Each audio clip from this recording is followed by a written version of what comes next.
അപ്പോൾ നില്ലടോ ഇയാൾ ഇങ്ങനെ ഇയാൾ ഇറക്കി അങ്ങ് നടന്ന് പറഞ്ഞാൽ മതി, മറ്റവർ അരങ്ങുന്നില്ല, അവർ വലിയ സീരിയസ് ആകും ഇരിക്കുക. അപ്പോൾ അങ്ങനത്തെ ഒരു ചെറിയ വിചാരങ്ങളൊക്കെ ഉണ്ട് കണ്ടോ. അപ്പം ഞങ്ങൾ ചെന്നു പറഞ്ഞ് പബ്ലിസിറ്റിയെ കൊടുത്ത് ഞാൻ ചുമ്മാ കയറി അടിച്ചു. അഷ്ടമിനോഗ്രശാല വരുന്നതെന്നറിയാമോ? ആരെ?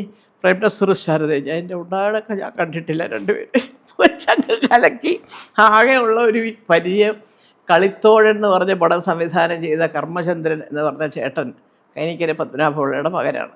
അദ്ദേഹമാണ് ഈ മഞ്ഞലയിൽ മുങ്ങി തോർത്തി എന്നുള്ള പാട്ടൊക്കെ പാവം ജയചേട്ടനെ കൊണ്ട് പാടിക്കുന്നതൊക്കെ.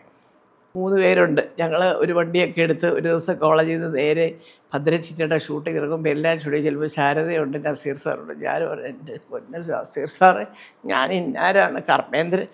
കർമ്മേന്ദ്രൻ. പുള്ളി വിചാരിച്ച് ഏതാണ്ട് സിനിമാക്കാരിയൊക്കെ പറയാൻ വരുമെന്നാണ്. ഇങ്ങനെയാണ്, കസിനാണ്. എന്താ പറഞ്ഞോളൂ സാറല്ലേ പാവം, പറഞ്ഞോളൂ എന്ന്. ഞാൻ സാറേ ഒരു അബദ്ധം പറ്റി. എന്താ?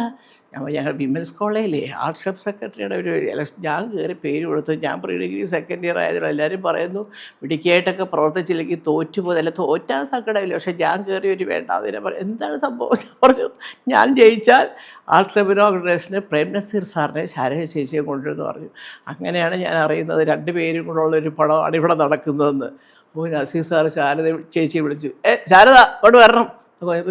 ഞാൻ ചേച്ചി താമസിക്കുന്ന ഹോട്ടലിൽ എനിക്കറിയാവുന്ന ഇന്നാരുടെ എനിക്കറിയാം, ഞാൻ അവിടെ വന്ന് കാണാൻ ഒരു അപ്പോയിൻമെൻറ്റ് ചോദിച്ചപ്പോൾ ചേച്ചി രാവിലെ പോവും, വന്നു കഴിഞ്ഞാൽ പിന്നെ ആ സമയത്തൊക്കെ വന്ന് ബുദ്ധിമുട്ടിക്കുന്നത് ശരിയല്ലല്ലോ എന്ന് പറഞ്ഞ് ഇങ്ങനെയൊക്കെ പറഞ്ഞു. അപ്പോൾ നസീർ സാർ കുരിഞ്ഞിരുന്ന് ചിരിക്കുക.